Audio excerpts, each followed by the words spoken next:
Aïcha Nadia Doubla, je suis la modératrice de cette édition.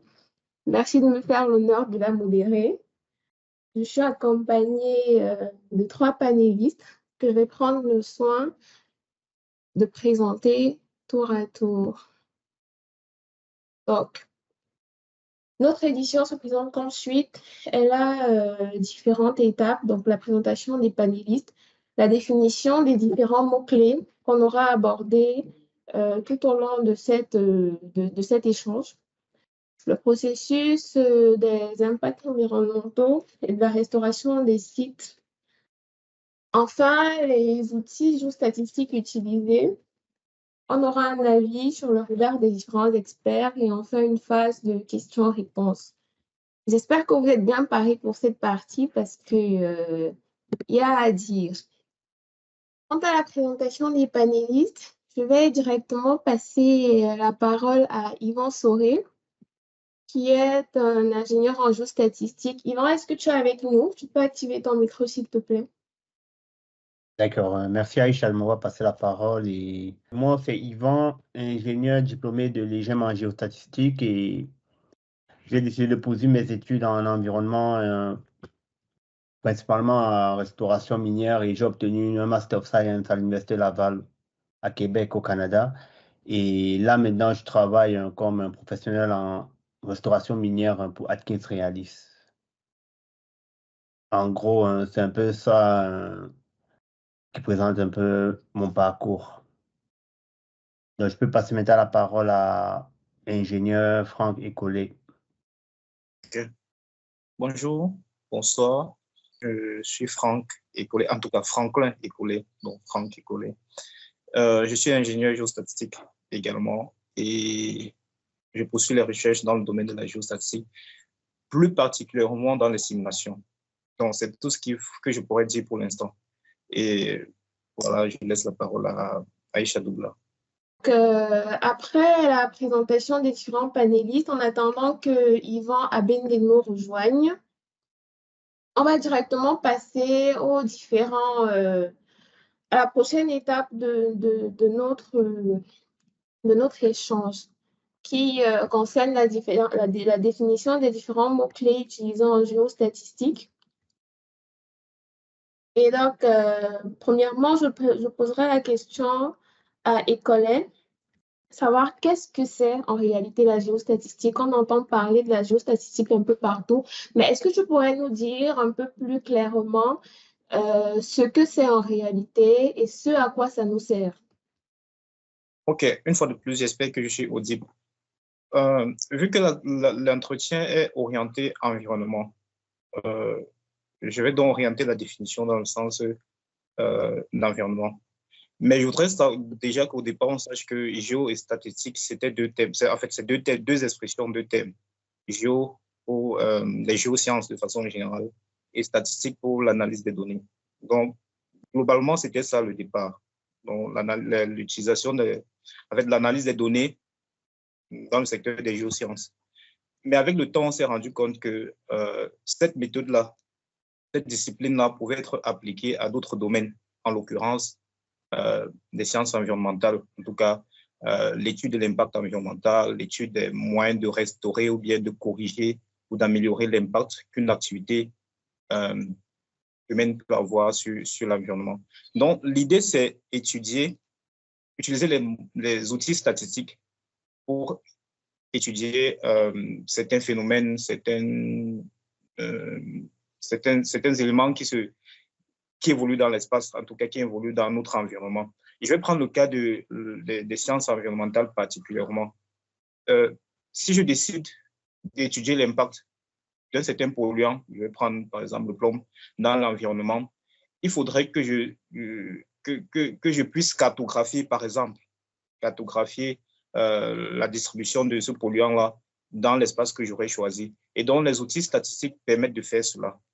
Et je vais m'arrêter là pour ne pas être trop long sur la définition, en espérant que la plupart des participants ont compris ce que j'ai dit. Merci, Écolène, pour cette brillante définition. Je pense qu'elle est assez claire pour tous ceux qui nous accompagnent. Ensuite, on va passer à la restauration des sites miniers.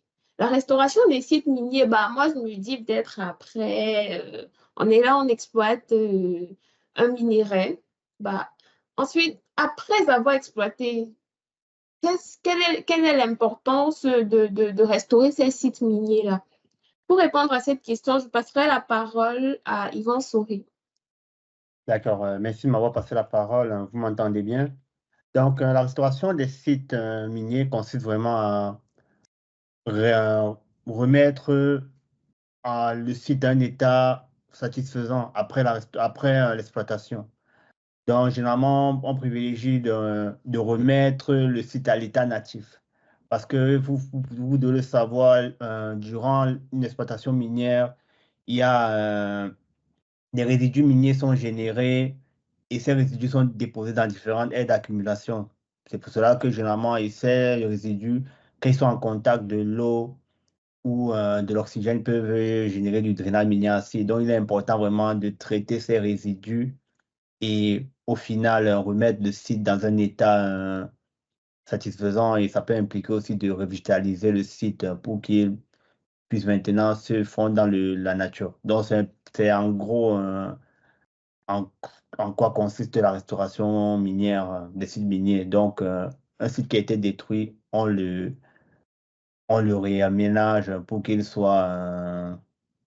retrouve son état d'avant de la destruction. Merci. Je t'en prie, Yvan, merci à toi. Alors, lorsqu'il y a ces étapes-là dans l'exploitation minière, on entend parler des processus d'impact environnementaux. Normalement, il est question pour nous de faire attention à l'impact que l'activité minière pose ou bien l'impact qu'elle a sur l'environnement dans lequel on vit. On a cette perturbation des écosystèmes et tout. On ne devrait pas utiliser peut-être le domaine minier comme étant une source d'enrichissement, mais elle est aussi une source d'appauvrissement. Pourquoi? Parce que du moment où l'exploitation de ces mines-là bouleverse peut-être la vie d'un écosystème, je pense qu'il est important de faire attention à l'écosystème dans lequel se trouve l'activité, dans lequel on a implanté l'activité minière. Alors, quels sont les processus qui régissent de la restauration des sites miniers, s'il te plaît? D'accord. Donc, les processus vraiment qui régissent la restauration des sites miniers. Il faut comprendre que oui, moi, je travaille au Canada, principalement dans la province de Québec. Donc, mais, mais mon point de vue vraiment se base vraiment sur le guide de réaménagement et restauration des sites miniers dans le système québécois, mais ça peut être appliqué aussi dans le monde. Donc, il faudrait comprendre que on doit d'abord faire une planification et on élabore un plan de restauration parce que tous les travaux qu'on doit faire, que ce soit d'exploration, d'exploitation, il faudrait faire un plan de restauration. Et ceci inclut vraiment, on évalue les dommages et on fait une estimation des coûts. Ensuite, maintenant, ce qu'il faut prévoir, c'est que dans le plan de restauration, comme on aura décrit tout le site, ça va aussi impliquer, il va falloir démanteler tout ce qui a été installé durant l'exploitation ou l'exploration. Ça implique les bâtiments et les différents ouvrages qui ont été installés sur le site. Donc, c'est parce qu'il faudrait vraiment encore remettre le site à l'état d'avant exploitation ou avant exploration. Donc, retirer tout ce qui a été installé. Ensuite, maintenant, vu qu'il y a eu des sites qui ont été utilisés pour déposer des résidus ou on a fait des excavations pour faire des trous de forage, donc il faudrait remettre ces différents sites dans l'état d'avant exploitation. Donc, ça va impliquer que chaque site aura son mode de gestion en fonction des types de résidus qui ont été déposés. Et il faudrait comprendre que même après la restauration des sites, on doit faire un suivi post-restauration. Parce que le plus important, c'est que le site doit être autonome. On ne doit plus faire de suivi dans le futur. C'est pour ça qu'un suivi est obligatoire et d'au moins 10 ans. Le suivi environnemental doit être fait sur les sites. Et il faudrait aussi comprendre qu'un plan d'urgence est aussi prévu, que ce soit pendant l'exploitation ou après la restauration, pour savoir s'il y a un cas de problème, qu'est-ce qu'on doit faire. Donc, ce plan d'urgence doit être prévu et il y a aussi des travaux qui doivent aussi être mis en place parce que, comme on parlait tantôt, la géostatistique et études d'impact environnementaux, on doit faire des recherches pour pouvoir mettre en place de nouvelles techniques pour améliorer la restauration des sites. Donc, c'est vraiment les différents processus, si on peut vraiment résumer. Il y a la planification, il y a le démantèlement des infrastructures de surface et le reste. Il y a le suivi de la qualité des eaux, puis il y a la restauration des sites, puis il y a le suivi post-restauration et un plan d'urgence, puis au final, les travaux de recherche et développement en rapport avec le site. Merci.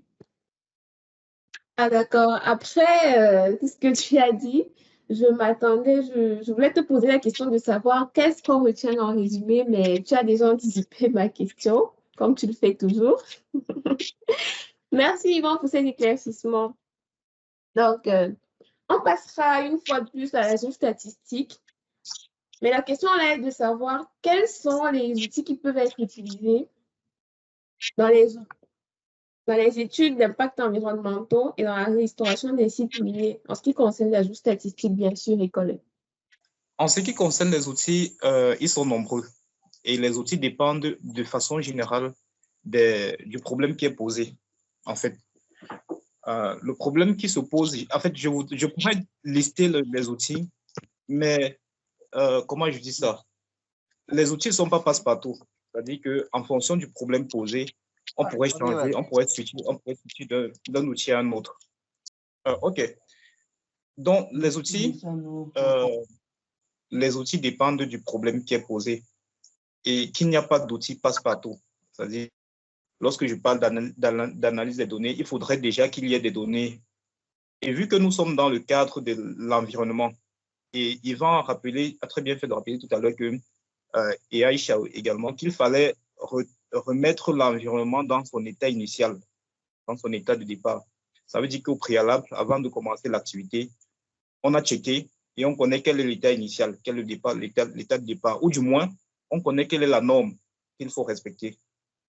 Et puis, à la fin de l'activité, on a encore checké et on a vu que voilà l'état à un moment X de l'exécution de l'activité minière qui est en train d'être pratiquée, qui est en train d'être opérée. Donc, on a donc une différence entre les deux moments, entre l'état initial ou bien la norme et l'état, la conséquence de l'activité qui est opérée sur le terrain.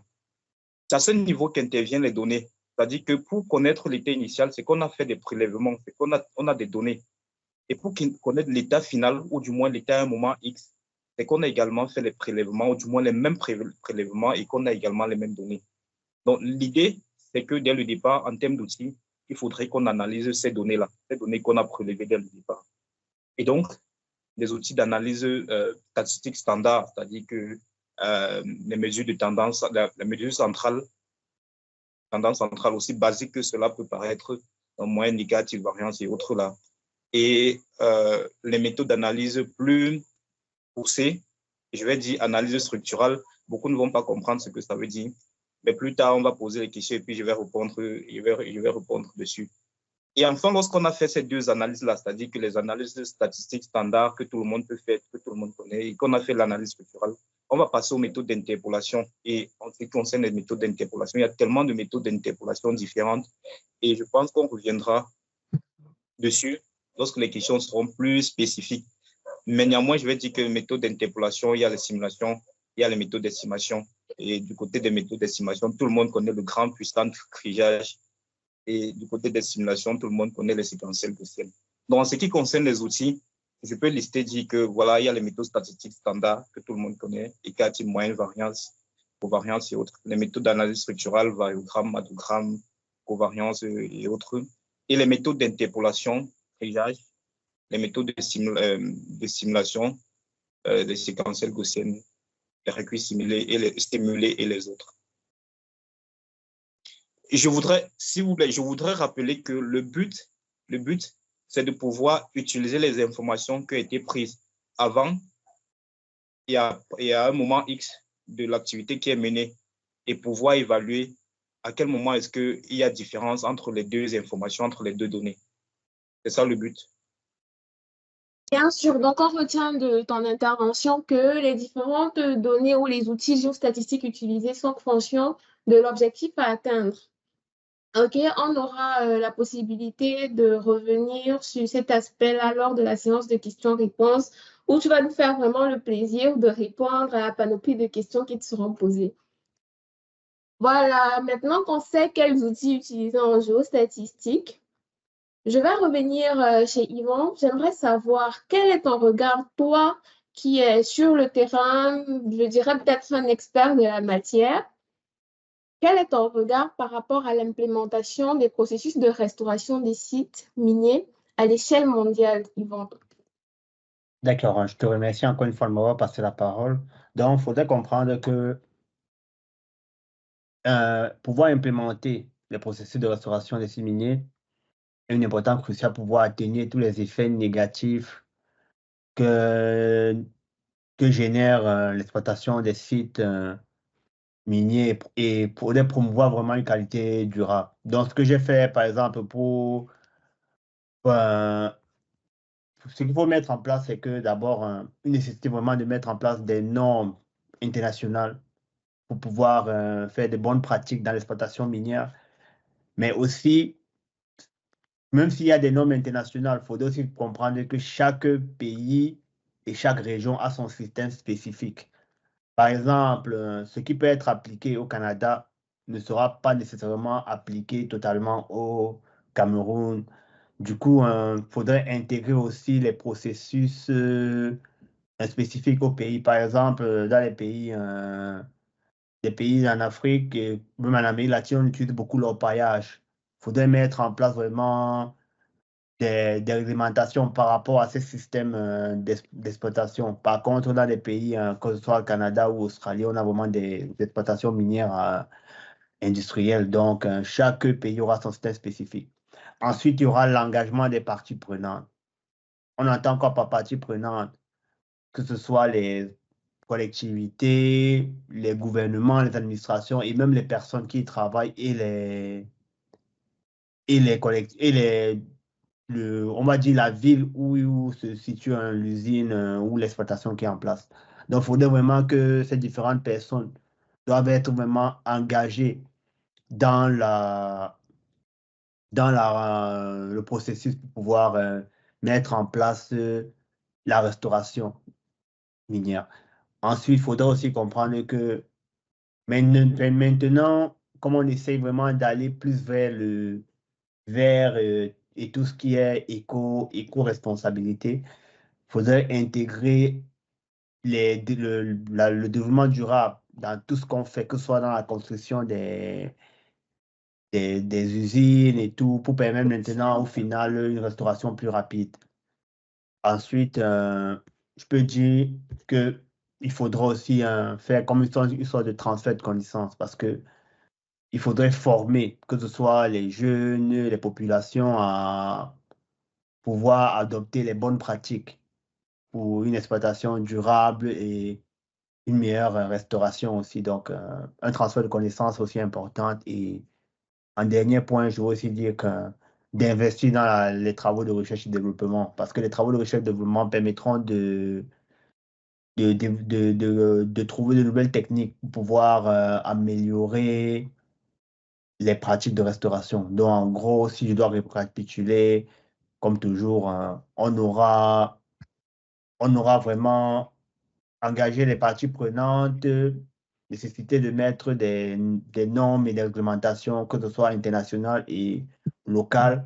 Ensuite, maintenant, faire un transfert de connaissances et former les personnes qui seront impactées par les différents projets, investir dans la recherche et développement et toujours intégrer le développement durable dans toutes les pratiques qu'on doit faire. Donc, en gros, c'est un peu ça mon avis par rapport à la question sur l'implémentation des processus de restauration minière à l'échelle mondiale. Merci. Merci à toi, Yvan. Je te ferai une fleur pour ta présentation qui m'intéresse bien, mais quelque chose me captive, c'est la partie où on va former disons, les riverains. OK. Pour l'exploitation durable, comment est-ce que ça va bien se passer? Ça, c'est une question à laquelle je te prépare. Est-ce que tu pourras répondre à celle-là lors de la séance de questions et réponses? Bien sûr. Voilà, je retourne chez Icolette. En tant que géostatisticien, toi, le maître de la géostatistique, est-ce que les entreprises minières gagneront à utiliser la géostatistique dans les processus d'impact environnementaux et de restauration des sites miniers contaminés? OK. De nature, les entreprises sont faites pour faire du profit, pour gagner de l'argent. Et je ne connais pas d'entreprise qui aime dépenser, qui aime constater d'énormes dépenses, que ce soit, peu importe peu importe l'objet. Les entreprises n'aiment pas généralement dépenser. Donc, je suppose que pour faire une étude d'impact environnemental, quel que soit le niveau de l'entreprise, quel que soit le niveau de l'activité que l'entreprise exerce, il faut qu'elle ait de l'information. C'est ça le point de départ, de l'information.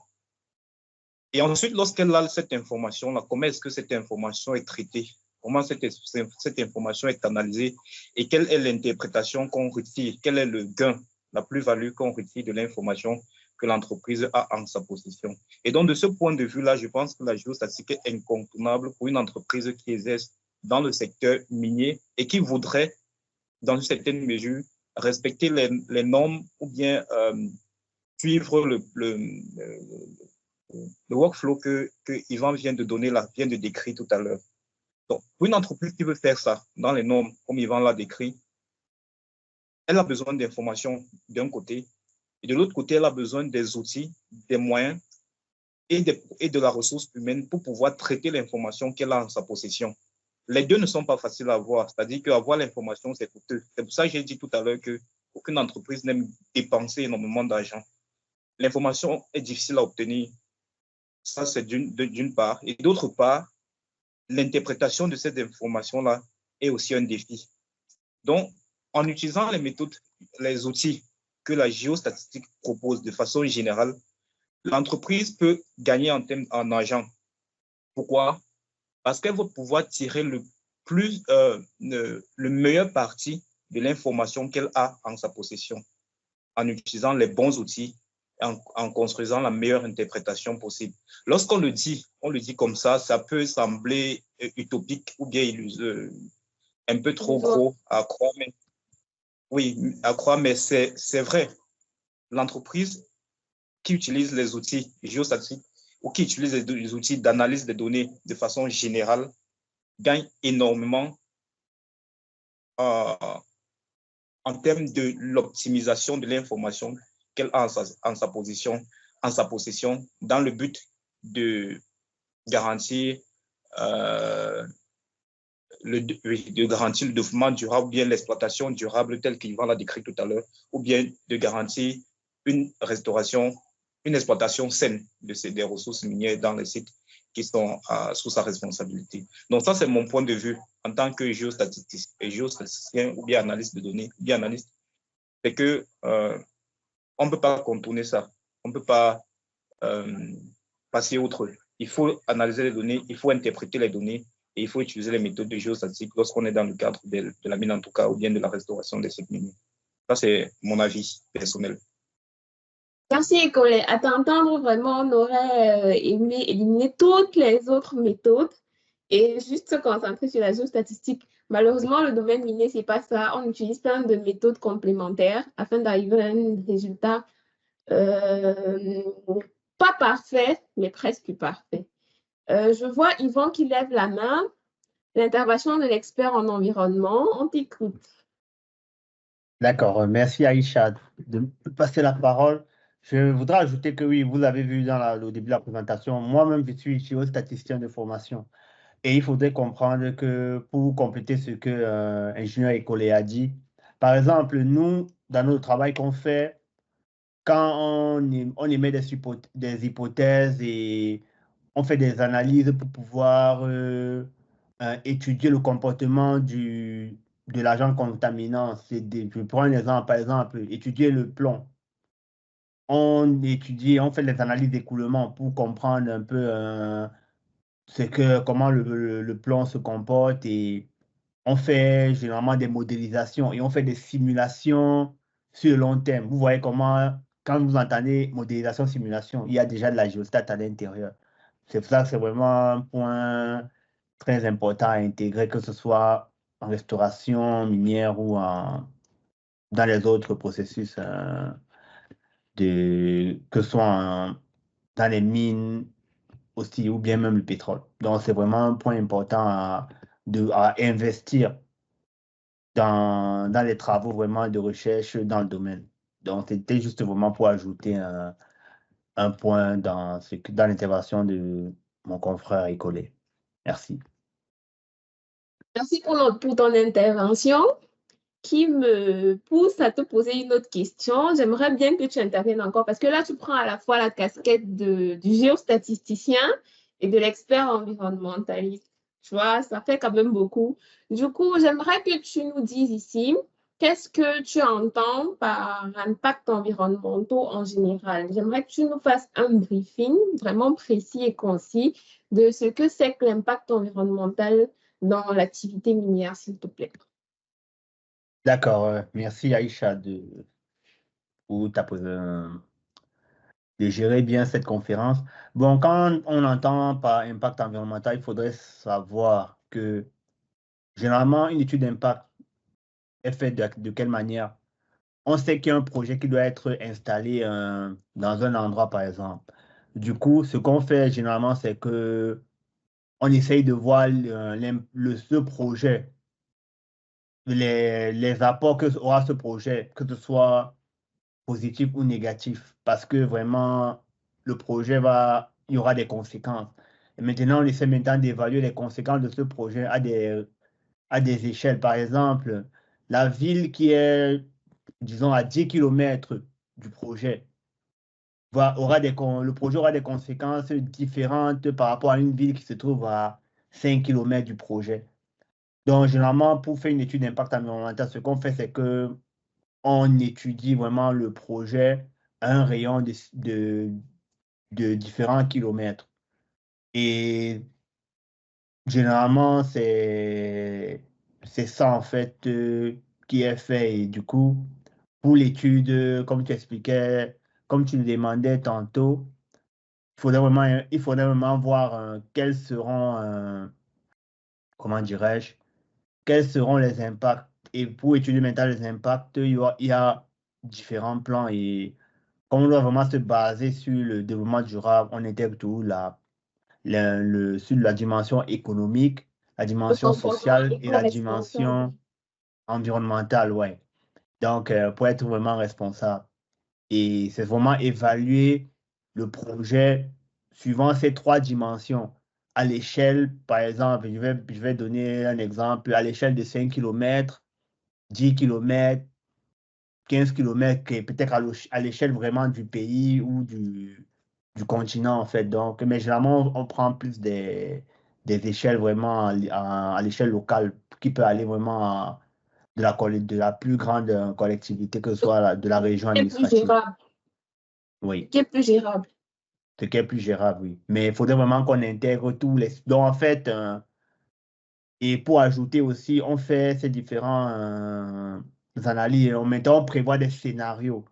Si c'est qu'on utilise cette méthode, alors les conséquences les conséquences positives qu'on aura sera ceci et négatives on aura ceci. Et maintenant, ça sera à nous maintenant d'évaluer que le scénario qui aura le moins d'impact négatif, c'est avec ce scénario qu'on va maintenant continuer pour le projet. Généralement, c'est un peu ce qu'on fait pour les études d'impact environnemental. Donc, en gros, Est-ce c'est que de j'ai répondre à répondu la à ta question de question? savoir, en gros, c'est de répondre à la question de savoir est-ce que le projet sera bon pour nous tous? C'est pas juste la production des revenus, mais aussi est-ce que l'exécution de ce projet-là ne va pas nous causer des dommages à la longue?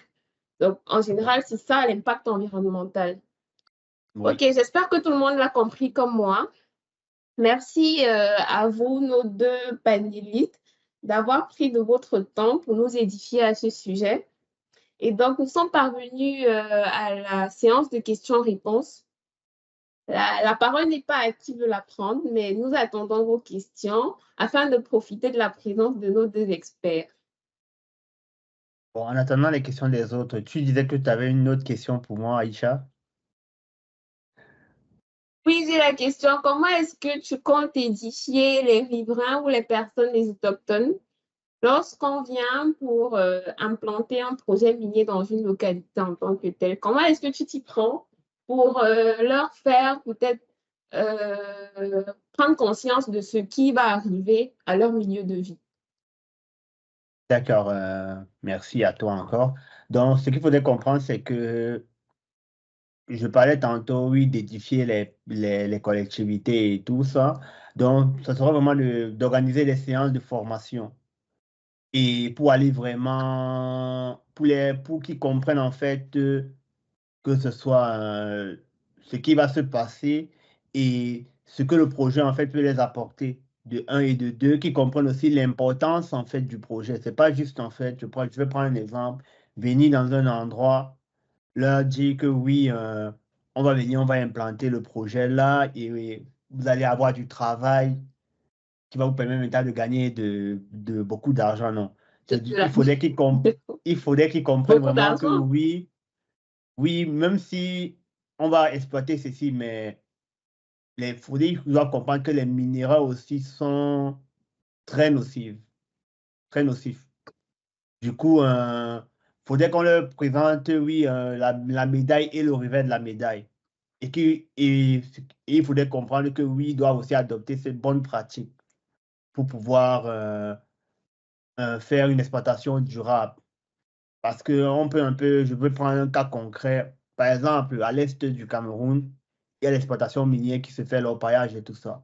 Maintenant, au moment de, quand ils récupèrent les résidus, qu'ils récupèrent vraiment les matériaux de concassage, ils font maintenant ce qu'on appelle le traitement du minerai pour récolter de l'or. Mais généralement, ils utilisent du mercure pour pouvoir séparer l'or et l'or est généralement avec d'autres métaux lourds qui sont nocifs et dangereux.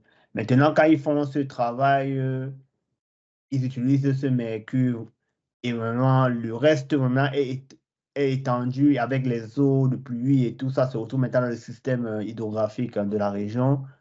Et cette même eau, ça se retrouve les eaux de consommation et les eaux Danger. qu'on utilise pour la lessive. Et au final, d'ici quelques années, quand il y aura des maladies bizarres qui vont arriver, on va accuser que non, c'est de la faute des autres, c'est de la faute de la sorcellerie ou j'en passe. Mais si c'est qu'on avait édifié cette population, que oui, malgré le fait que vous gagnez de l'argent, oui, mais au final, vous gagnez de l'argent pour choper un cancer dans 5 ans, 10 ans, où tu vas dépenser tous les frais que tu n'auras plus parce que tu as utilisé ton argent pour faire autre chose.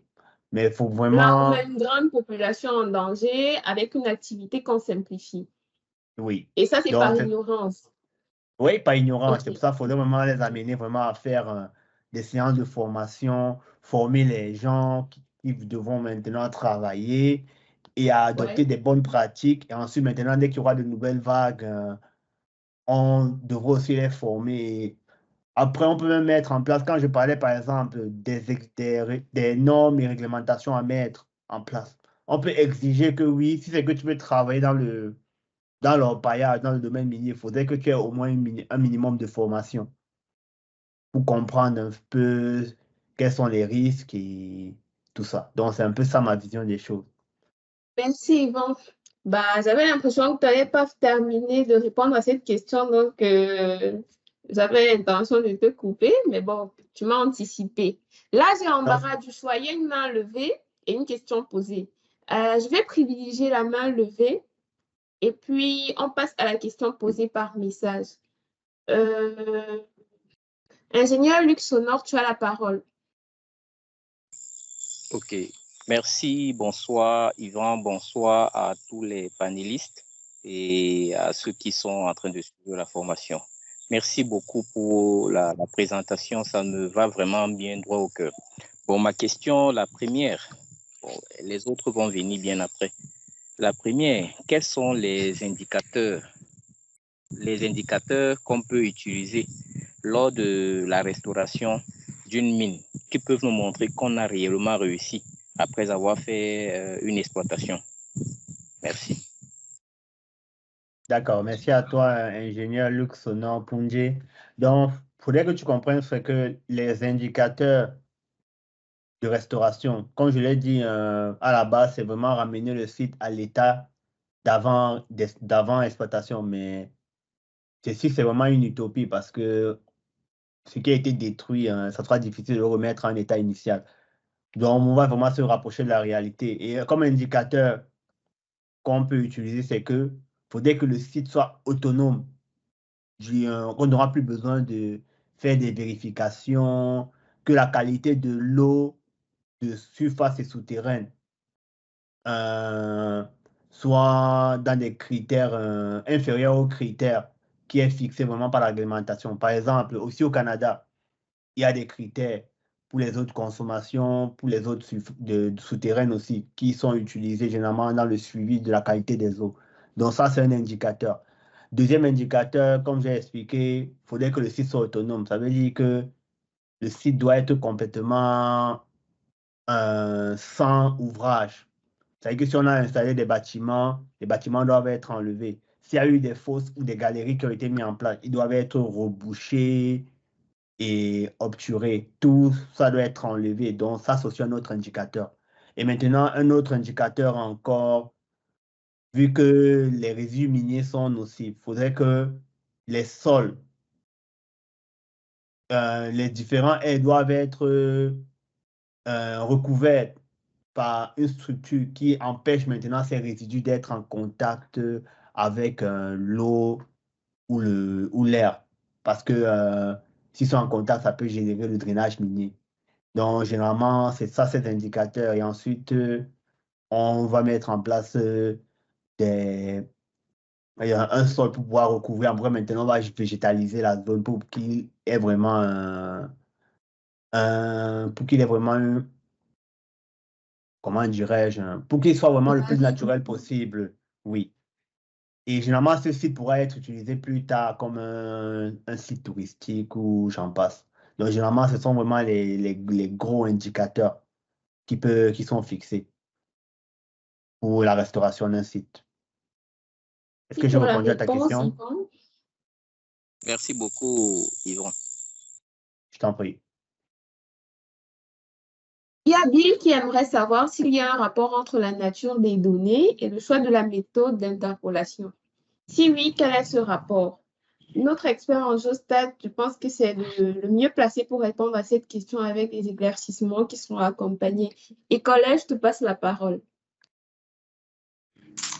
Ok, oui, tout à l'heure, j'ai bien dit que les outils dépendent, en fait, l'utilisation d'un outil dépend du problème qui est posé, bien des données qui sont disponibles.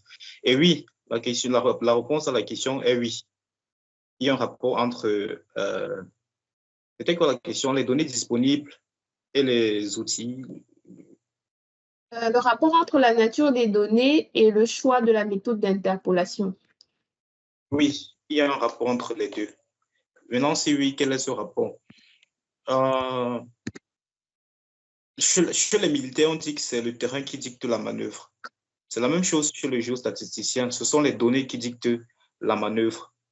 Donc, je ne saurais dire exactement quel est ce rapport parce que ce n'est pas un rapport linéaire, ce n'est pas une fonction mathématique où on peut faire décrire un rapport linéaire ou non linéaire entre les données et la méthode qui est utilisée. Mais ce que je pourrais dire, c'est que les données dictent la méthode à utiliser. Bien, j'espère que notre expert a répondu à ta question. Ça rejoint le fait que les données sont utilisées en fonction de l'objectif et puis leur nature en fonction de ce qu'elles offrent, tu sauras ce que tu pourras en faire.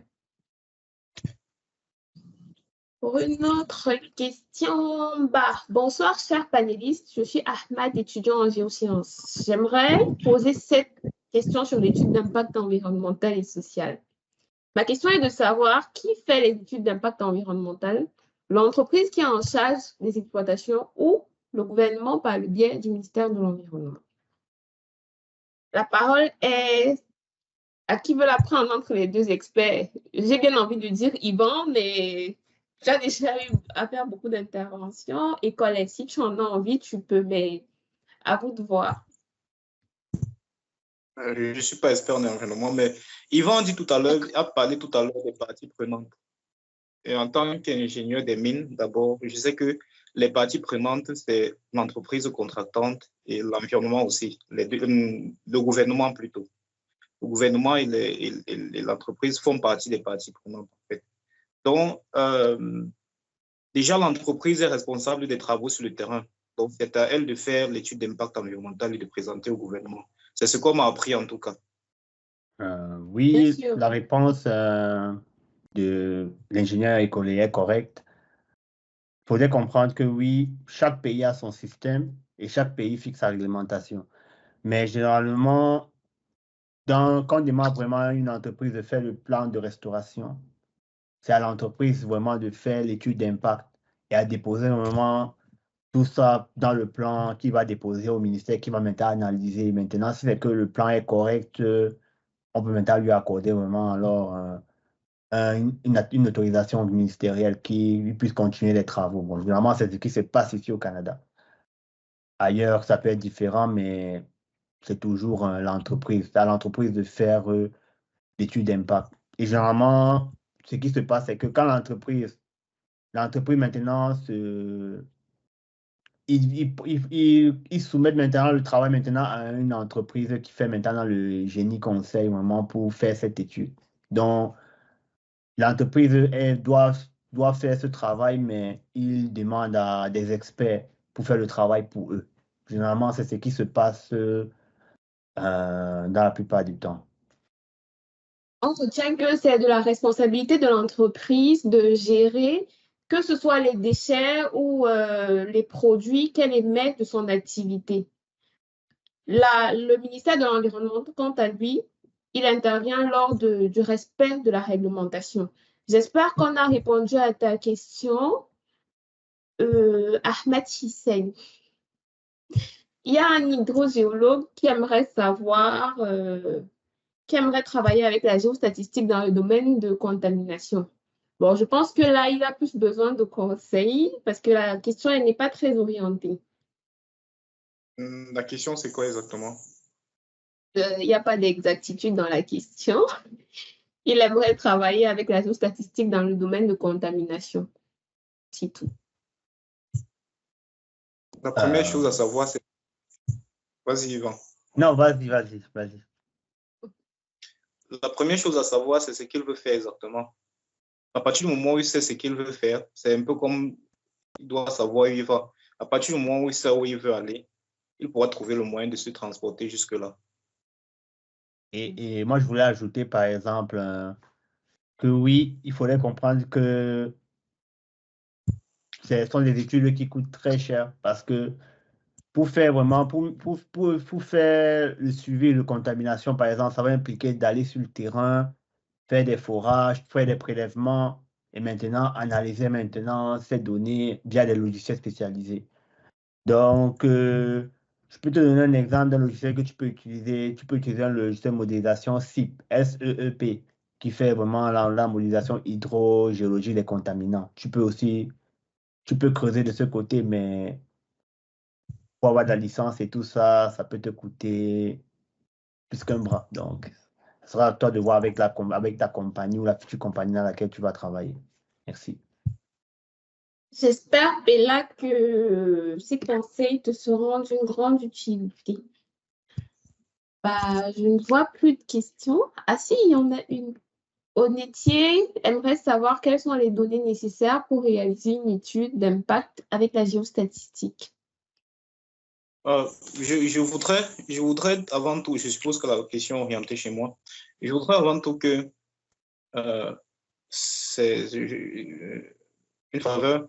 Yvan pourrait, avant que je réponde, qu'il dise d'abord quels sont les types de données, quels sont les types de problèmes qui sont posés dans l'étude d'impact environnemental. Et lorsqu'on a les données, moi, je peux les analyser. Et là, je pourrais répondre à la question qu'il a posée.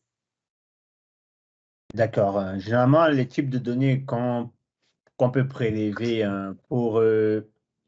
durant les études environnementales, ça peut être la qualité de l'air environnante, ça peut être, ça peut être aussi la destruction. Est-ce que le projet va détruire Par exemple, s'il y a des forêts, alors la quantité de couverts forestiers qui sera détruit pour aménager le projet. Ça peut être des données qui peuvent être quantifiables. Le plus important, c'est que on doit prendre des données durant les études d'impact environnementaux qui peuvent être maintenant quantifiables. Ici, maintenant, ces données sont quantifiables et ont une position spatiale. Alors, on pourra l'appliquer la géostatistique. En gros, c'est un peu ça. Mais il y a vraiment beaucoup de données à faire. Ça peut aussi être, par exemple, le bruit aussi qui peut être utilisé. Est-ce que les projets mis en place, le bruit généré peut impacter la ville A qui se trouve à 12 km par rapport à la ville B qui se trouve à 8 km. Et vraiment, les données vraiment sont complexes. Je peux te dire 1001 données que tu peux prendre pour faire ton étude d'impact environnemental. Mais le plus important, c'est qu'on doit essayer de circonscrire parce qu'on a un coût qu'on doit respecter. On ne peut pas tout faire. Du coup, on essaie vraiment de faire ce qui est le plus impactant par rapport à la région où le projet doit se mettre en place. Est-ce que je t'ai donné les éléments de réponse à écoler? D'accord, merci. Pour le deuxième volet de la question, je me dis que Nicolas peut-être un souci technique. C'est bon? Oui, maintenant, pour essayer de répondre à la question et aider celui qui a posé la question, je n'ai pas retenu le nom. Je vais prendre un exemple, un exemple d'un travail qu'on a réalisé, qu'un ami a réalisé dernièrement, il y a 2 ans de cela. Il voulait étudier l'impact de l'exploitation de l'or dans une région, dans un village de l'Est du Cameroun, non, de la Damawa du Cameroun. Pour faire cette étude-là, il a dû faire une descente sur le terrain, prélever des échantillons de sol. Il a prélevé les échantillons de sol le long d'une rivière ou bien le long du profil suivant lequel l'exploitation de l'or était menée de façon artisanale. Avec les échantillons de sol, il est rentré, il a envoyé les échantillons en laboratoire et les échantillons ont été analysés. Les mesures qui ont été prises sur les échantillons, il y avait par exemple la teneur en plomb, la teneur en cuivre, la teneur en nickel et arsenic. Voilà les différentes teneurs d'éléments polluants qu'il a mesurés dans les échantillons de sol qu'il a prélevés sur le terrain lorsqu'on y était allé. Et maintenant, ces échantillons-là, compte tenu du fait qu'il connaît les normes qui sont conseillées il a utilisé l'OMS.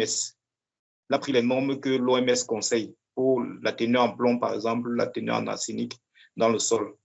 Et donc, il a fait une analyse, une cartographie géostatistique des teneurs de ces différents polluants-là dans l'espace qu'il a choisi, c'est-à-dire le long du profil d'exploitation artisanale de l'or dans ce village de la Damawa Cameroun. Et à la fin maintenant, avec la carte des polluants qu'il a obtenus, il a pu conclure, interpréter et dire quels étaient les points où il fallait, je ne sais pas si je dois dire dépolluer en quelque sorte, les points qu'il fallait traiter pour ramener les teneurs en polluants aux normes que l'OMS conseille. Parce qu'à ce niveau-là, les teneurs étaient au-dessus de la norme que l'OMS conseille. Donc voilà un peu un exemple de sujet, de cas d'étude qui a été mené, où on a utilisé les données de polluants sur le terrain et on a appliqué les méthodes de géostatistique pour cartographier la distribution spatiale de ces polluants-là et maintenant pouvoir déterminer à quel niveau est-ce qu'il faut traiter pour dépolluer, si je pourrais utiliser l'expression comme ça. Merci, Colin. Je crois que c'est assez clair, mais je ne sais pas si Oscar a quelque chose à rajouter. En attendant, il y a Falaï qui doit savoir. Pardon? C'est clair, c'est clair. Ok, merci. Merci de nous rassurer que c'est clair. Il y a Falaï Sissoko qui voudrait savoir quelle est la relation qui existe entre l'étude environnementale et le plan de restauration. D'accord. Oui, merci. L'étude environnementale, par exemple, et le plan de restauration. Il faudrait comprendre que le plan de restauration, c'est un gros document qui englobe toutes les analyses et tous les travaux qui ont été faits pour la mise en place d'un projet. Quand on entend plan de restauration, on peut juste penser à ce que non, on fait des cartes et des plans de l'implantation, mais non, le plan de restauration, c'est vraiment pas ça. C'est vraiment un gros document qui englobe tous ces éléments. Donc, l'étude d'impact environnemental peut être inclus dans un plan de restauration. Donc, est-ce que j'aurais répondu à ta question? Pas de réaction. En attendant qu'elle arrive, il y a Ahmed Hissène qui nous remercie pour les réponses. Et puis, il voudrait savoir, il dit, je crois que les études d'impact environnement se font en amont du projet, c'est-à-dire avant la mise en place du projet. Et la réhabilitation des sites miniers devrait se discuter avant la mise en place du projet, c'est-à-dire poser la question sur la fin du projet. Oui, c'est une possibilité, oui. Mais comme je disais vraiment, vu que si on réalise une étude d'impact environnemental, et maintenant, quand on veut, je prends un exemple, j'ai expliqué que le plan de restauration est mis en place, que ce soit pour exploration, exploitation. Du coup, quand tu vas maintenant demander quand tu vas demander maintenant une autorisation ministérielle au ministère, bon, je prends toujours le système canadien parce que c'est dans le système dans lequel je suis, ils vont maintenant te demander de fournir un plan de restauration pour qu'on te donne maintenant l'autorisation maintenant de faire les travaux, que ce soit d'exploitation ou d'exploration.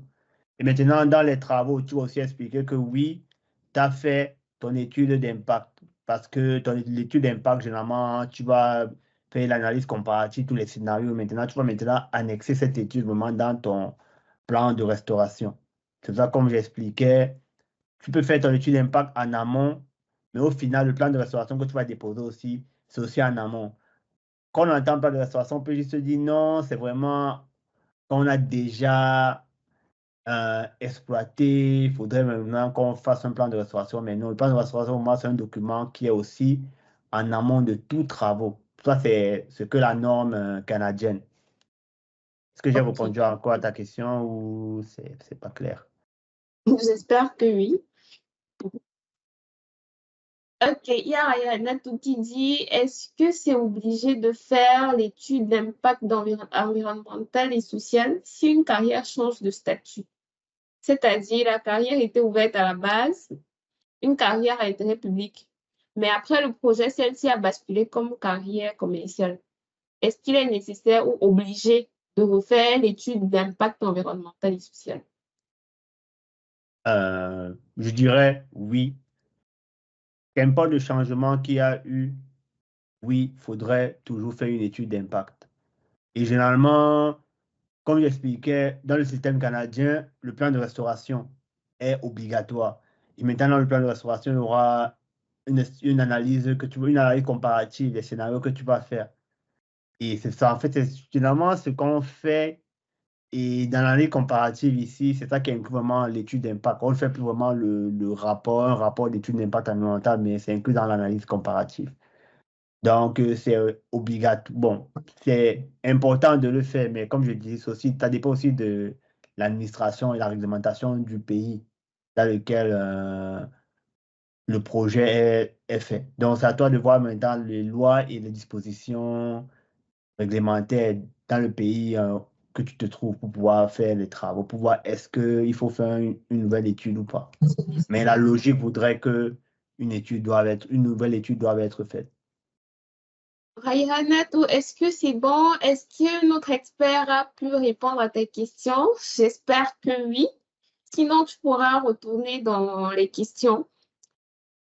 Il y a Bill qui demande si tous les rapports, bon, il dit que tous les rapports ne sont pas forcément linéaires. J'aimerais juste savoir si le comportement des données peut guider au choix de la méthode d'interpolation. Une fois de plus, école est sollicitée. Oui, Merci. la question est hyper intéressante. Est-ce que le comportement des données peut guider au choix de la méthode d'interpolation à utiliser? La réponse est oui. Comment et pourquoi? En géostatistique, il y a un truc qu'on appelle variogramme, ou bien il y a une partie qu'on appelle analyse exploratoire des données ou bien analyse statistique des données. C'est cette analyse statistique des données qui dicte quelle est la méthode d'interpolation qu'on va utiliser. Et je vais prendre un cas simple. Je suppose que celui qui pose la question là maîtrise un peu le sujet. Donc, je prends un cas simple où sur une zone de 100 mètres carrés, j'ai 10 échantillons. La méthode que je vais appliquer pour faire l'interpolation sera différente si j'avais 100 échantillons dans la même superficie. Je ne sais pas si je me comprends avec lui. Donc, la nature des données, c'est-à-dire leur quantité, leur qualité, dicte la méthode à suivre. Si je suis certain que les données que j'ai à ma position sont de très bonne qualité, je n'ai pas d'erreur à l'intérieur, je n'ai pas commis d'erreur de mesure, les données ont été prises suivant une grille plus ou moins régulière, c'est-à-dire que la grille est régulière, donc la distance entre chaque échantillon est la même dans tout l'espace que j'ai choisi pour étudier. Si je suis également certain que les outils que j'ai utilisés pour analyser les données en laboratoire ne sont pas susceptibles d'avoir posé des erreurs, alors oui, je peux employer une méthode rapide d'interpolation géostatistique. Mais si je n'ai pas toutes les certitudes là dès le départ, il faudrait que j'utilise encore des méthodes pour essayer de filtrer les données, essayer de résoudre les problèmes qui ont pu survenir en termes d'erreurs lorsque je prélevais les données sur le terrain, lorsque je les analysais en laboratoire. Donc ça, c'est le premier côté, ça c'est le premier point qui dicte la méthode d'interpolation à appliquer. Le second point, c'est que, OK, après que j'ai les données, je m'en fous de comment je les ai prises sur le terrain, des erreurs qui ont pu survenir, tout ça. J'ai les données brutes. Je ne sais même pas comment elles ont été obtenues. Alors, j'analyse les données. Est-ce que les données-là ont une tendance? C'est-à-dire que, est-ce qu'elles évoluent suivant une certaine tendance? La tendance serait qu'elles fluctuent autour de la même valeur.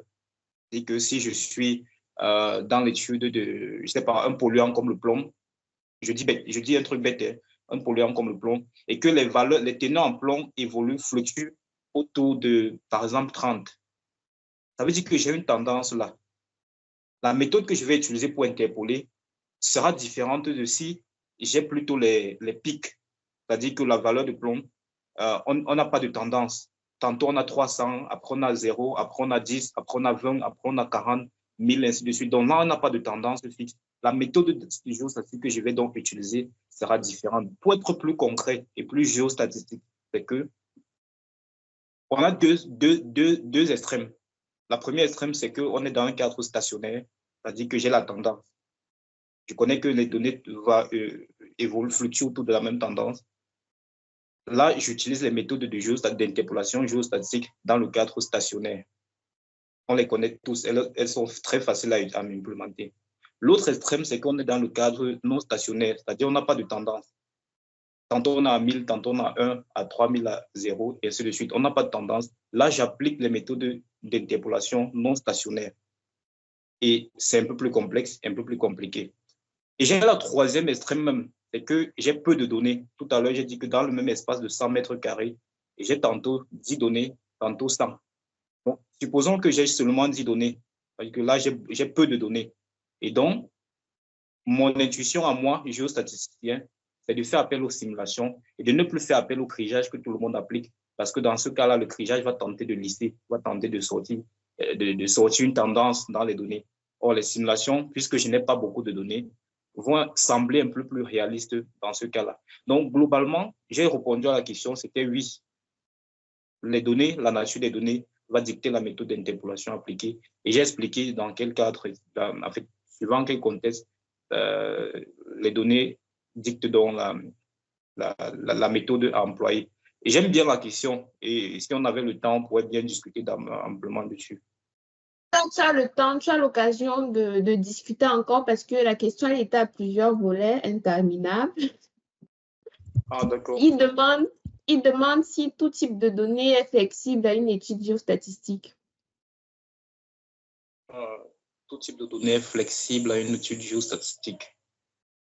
Si je comprends bien la question, j'ai peur de ne pas comprendre la question, mais si je comprends, ça voudrait dire que les données, on peut les utiliser dans plusieurs méthodes géostatistiques, si je comprends bien. Si ce n'est pas le cas, il va me rectifier. Oui, les données sont flexibles à plusieurs études géostatistiques, c'est-à-dire que je peux utiliser la même base de données pour différentes études géostatistiques. Mais une fois de plus, ça dépend de l'objectif que je veux atteindre. L'objectif en termes de précision, en termes de confiance, en termes d'exactitude des résultats que je veux obtenir. C'est ça. C'est ça qui fait en sorte que je vais choisir une méthode plutôt qu'une autre. Parce qu'il y a plusieurs chemins qui mènent à Rome. Mais chez nous, on choisit le chemin le plus facile. D'abord, première chose, le chemin le plus facile. Le chemin qui va donner le plus vrai, qui va donner le résultat le plus vrai possible. Ce n'est pas forcément que ce sera exact, mais le plus vrai possible. Et le chemin qu'on comprend le mieux. Oui, le chemin qu'on comprend le mieux. C'est-à-dire que vous ne pouvez pas utiliser une méthode que vous ne comprenez pas. Vous risquez d'avoir les résultats que vous ne comprendrez pas non plus. Donc, c'est en fait ça. Donc, tu choisis d'abord ce qui est facile pour toi, ce que tu comprends et ce qui va donner le résultat qui se rapproche le plus de la réalité. Merci, Colette, pour ces éclaircissements. Beloko Aurel demande comment est-ce que l'intelligence artificielle est utilisée pour optimiser les études d'impact environnemental et social, vu que c'est un concept qui est à la mode, entre guillemets. Ok, merci pour ta question, Aurel Beloko. Il faudrait comprendre que des travaux sont en cours de recherche et développement pour pouvoir intégrer l'IA dans les processus d'impact environnemental. Donc, certains sont réticents à le faire, mais d'autres comprennent de l'importance de le faire. Donc, pour l'instant, les travaux sont en cours. Je vais te suggérer d'aller lire des articles scientifiques à ce sujet parce qu'ils sont plus compétents que moi pour répondre à cette question. Merci. Je pourrais avoir la question. La question, c'était quoi? Je veux savoir comment est-ce que l'IA peut être utilisée pour optimiser les études d'impact environnemental et social. Ah, d'accord. Je vais prendre un cas bête, le cas le plus idiot possible. Le cas le plus idiot qui me vient à l'esprit, c'est celui de la photo. C'est-à-dire que tout le monde fait comme... S'il te plaît, je vais désactiver tous les micros parce qu'il y a quelqu'un qui nous... Ok, c'est bon. Tu peux reprendre. Okay. Je suis en train de dire que tout le monde fait confiance à la photo. C'est-à-dire que ce que vous voyez, c'est ce en quoi vous croyez. Aujourd'hui, avec l'IA, on peut prendre des photos, on peut comparer, on peut prendre les photos et on fait une étude comparative. On utilise par exemple, j'ai oublié la méthode, le filtre. Je suis en train d'oublier. L'idée, c'est que, vu que c'est une étude d'impact environnemental, bon, je laisse social d'abord, parce que social, prendre des photos, ce serait un peu compliqué, mais environnemental, un peu plus. En dehors de l'air aussi, parce que pour l'air, ça serait également un peu plus compliqué. Je prends l'étude d'impact environnemental normale d'une exploitation artisanale d'or, où l'idée, c'est de garder le site, en tout cas l'écosystème là, la flore et la faune, la flore surtout, intact en fait.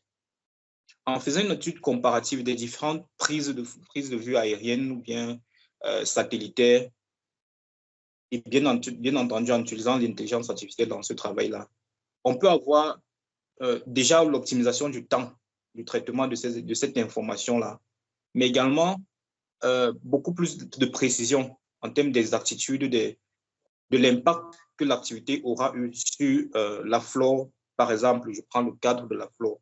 Ça, c'est pour la photo. Maintenant, ça, c'est le premier plan. L'autre plan, c'est l'intégration des différentes sources d'informations. C'est-à-dire que pour une étude d'impact environnemental, je suppose, je parle sous le contrôle d'Yvan, je suppose qu'il y a plusieurs sources d'informations qui peuvent être captées, qui peuvent être utilisées pour le même objectif pour la même étude d'impact environnemental. Oui, pour la même étude d'impact environnemental. Donc, la difficulté souvent pour les entreprises, en tout cas pour celles que j'ai rencontrées, c'était l'intégration des différentes sources d'informations et la prise de décision ultérieure. Alors, avec l'utilisation de l'intelligence artificielle, donc, notamment un système que j'ai pas utilisé, on est capable de prendre en compte plusieurs sources d'informations et de pouvoir construire un outil d'aide à la décision plus fiable qui prend en compte toutes les informations, toutes les données disponibles et qui n'est pas sujet à la subjectivité humaine. C'est-à-dire que moi, j'ai un problème avec l'étude d'impact, c'est une parenthèse, j'ai un problème avec ça parce que c'est souvent trop subjectif. Ce que Yvan considère comme pas fiable, pas bon. Un autre expert en EIS dira que oui, ça, pour lui, c'est acceptable. Ou bien ce que le Cameroun accepte, le Gabon à côté, lui, refuse. Donc, les gens dont les entreprises maintenant prestataires dans ce domaine d'études d'impact environnemental font confiance aux intelligences artificielles pour prendre différentes sources d'informations, aussi bien du gouvernement que de l'environnement dans lequel ils se trouvent, pour pouvoir construire un outil d'aide à la décision plus fiable donc, et moins subjectif au clivage de au clivage humain, en fait. Ok, pour revenir à ton intervention et à la question de Beloko, pourquoi est-ce que je t'ai recommandé d'aller voir les études qui se font? Parce qu'actuellement, il faudrait comprendre que, je vais prendre un exemple. Prenons un exemple, ChatGPT. ChatGPT reçoit les informations que les utilisateurs l'envoient et maintenant il répond à des questions et au fur et à mesure, tu lui ajoutes des informations et c'est ce qu'on appelle l'entraînement. Donc, tu es en train d'entraîner ton IA à être plus performant. Et comme École mentionnait tantôt, pour créer aussi une IA capable d'aider dans les impacts environnementaux, il faudrait qu'on lui présente les différents travaux qui ont été faits avec les différents contextes pour qu'il puisse s'entraîner. Mais il faudrait comprendre que chaque mine, chaque projet a sa propre complexité. Et il faudrait maintenant intégrer aussi les réglementations de chaque pays. C'est pour ça que ça sera un très, très, très gros travail. Les gens sont en train de discuter sur ça. Il faudrait comprendre aussi que tu as certaines données qui sont confidentielles et d'autres non. Et le fait de devoir partager des données de chaque client pour qu'il soit dans une seule base de données, alors qu'on se doit d'être confidentiel et tout ce qui va avec, c'est ça en fait que les questions sont en train d'être étudiées. Donc, une entreprise peut mettre en place son IA pour résoudre ces données, mais au final, la complexité de mettre en place une IA et le fait de l'entraîner, des fois, certains préfèrent ne pas aller à ce sujet actuellement. Mais peut-être dans le futur, d'autres vont changer d'avis, mais comme je le disais tantôt, c'est en pleine discussion pour savoir est-ce qu'il faudrait aller complètement vers l'IA ou bien continuer toujours à utiliser les humains. Donc, en gros, c'est un peu ça. Merci, chers experts, pour vos différentes interventions. Je crois qu'elles éclaircissent assez ce que les participants ont comme préoccupation. Mais pour une gestion optimale du temps, je pense que on va essayer de passer à 30 secondes tout au plus pour la réponse aux questions. Sinon, ce sera interminable. Peut-être qu'on sera ici jusqu'à demain. Voilà, il y a Ngepi qui est étudiante à l'ENS MIP de Kaélé. J'aimerais savoir quel est le lien entre la restauration des sites et l'analyse structurelle. Comment est-ce que l'analyse structurelle est importante dans la restauration des sites? OK. L'analyse structurelle et la restauration des sites, ça c'est une très bonne question. Au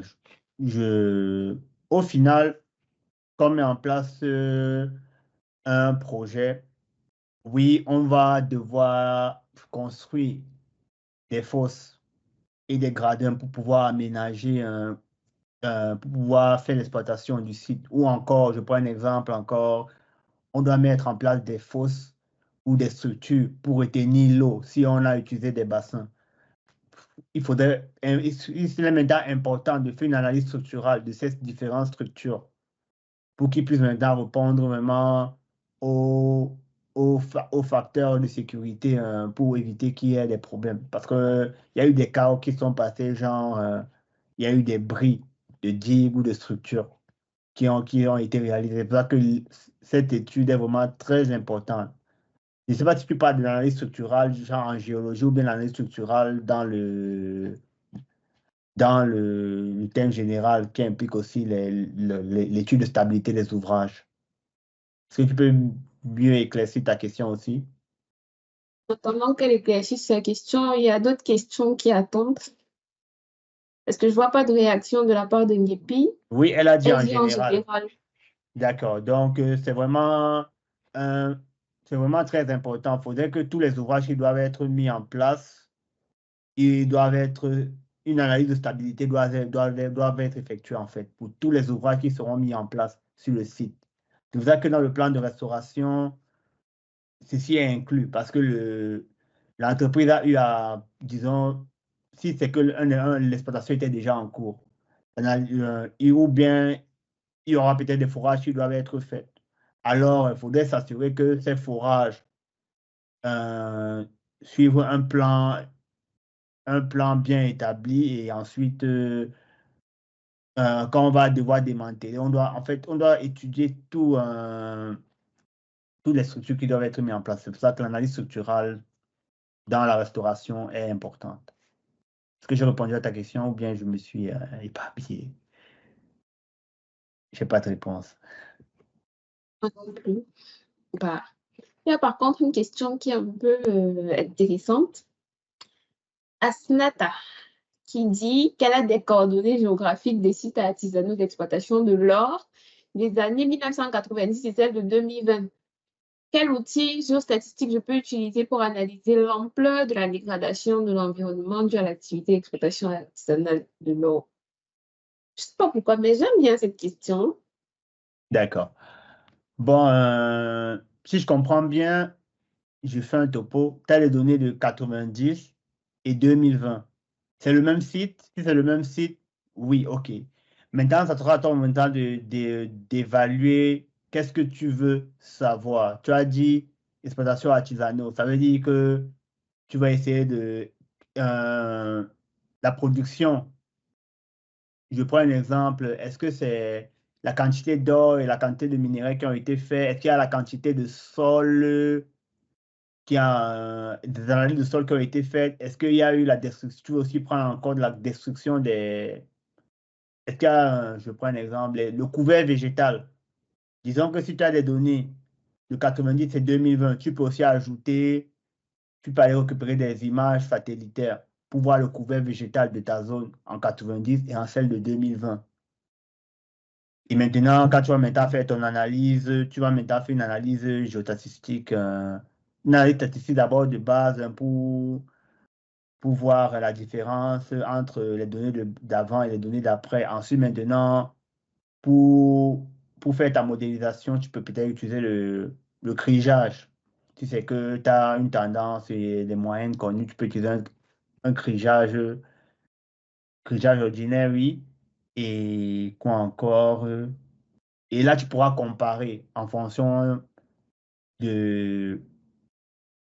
entre les données de 2020 et les données de 90.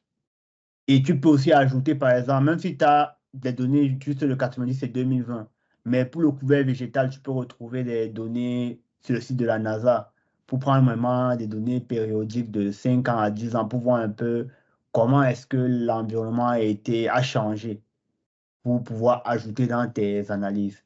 Mais ça sera à toi de voir en fonction des paramètres que tu veux identifier.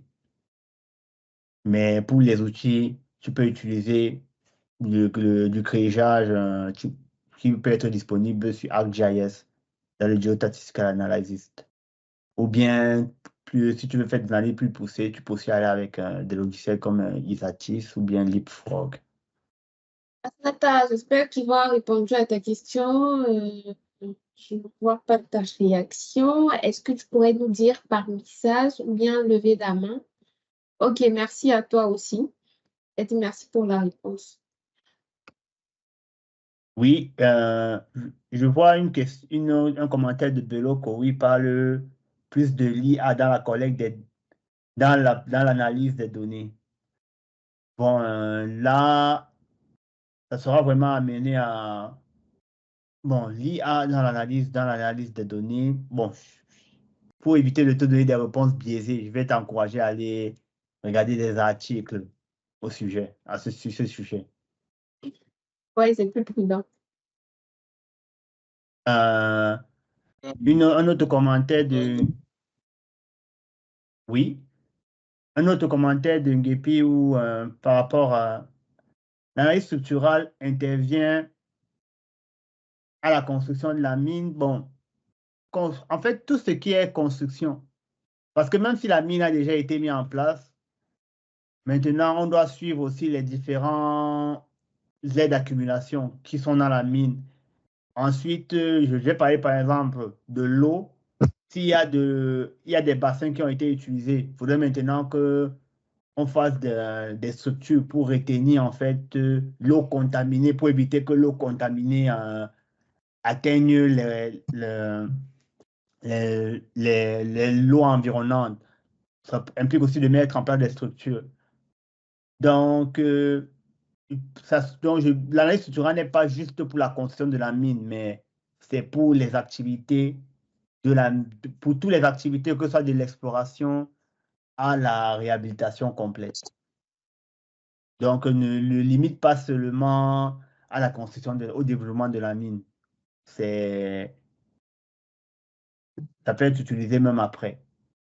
Bah, j'espère que la réponse ou l'intervention de Yvan a été d'une grande utilité pour toi et pour le reste des participants.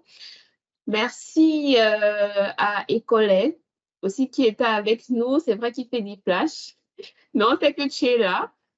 Merci d'avoir donné de votre précieux temps pour participer à cet échange qui a été très édifiant autant pour moi que pour tous les autres, bah, je l'espère vivement.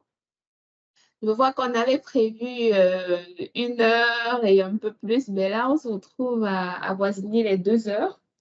Ça veut dire vraiment qu'on a eu à aborder des thématiques qui étaient plus ou moins importantes, intéressantes, vu l'interaction qu'il y a eu dans la phase questions-réponses. Je suppose, bon, je pense que ça a été très riche quand même. Merci à tous ceux qui ont participé. Merci à ceux qui nous ont éclairés. Et merci aux organisateurs à Mycotech Sound. On espère vraiment se revoir dans les plus proches délais. Je vais clôturer cet échange par un mot. Ce sera toujours des remerciements, rien d'autre. Ils vont la main levée, ça va? Oui, en fait, je voulais ajouter que si les personnes veulent me contacter, je vais mettre mon compte LinkedIn dans la conversation. Ou bien ils peuvent passer directement par l'équipe qui s'occupe des conférences, à savoir Bakonga Christian et Eric Chindum, s'ils veulent en savoir plus sur ce qu'on fait ici. Ça sera un plaisir pour moi de les édifier. Donc, j'ai envoyé le lien pour mon LinkedIn. Vous allez trouver, vous pouvez directement me contacter via cette plateforme ou bien passer par mes différents amis et camarades. Merci à vous. Donc, toi, tu es toujours en train de m'anticiper, je ne sais pas pourquoi, mais bon, tu as anticipé ce que je prévoyais dire. Mais voilà, c'est toujours cette phase de partage de contact qui est très intéressante parce que pour la suite, elle pourra nous garder pas en contact, mais on pourra faire d'autres échanges, répondre à vos questions, à vos préoccupations en ce qui concerne que ce soit la géostatistique, l'environnement ou alors le domaine minier en général. Mycotech Sound est là pour vous aider. Ok, on se dit à très bientôt sur cette plateforme de Mycotech. J'ai été ravie de partager avec vous ce moment et donc à très bientôt.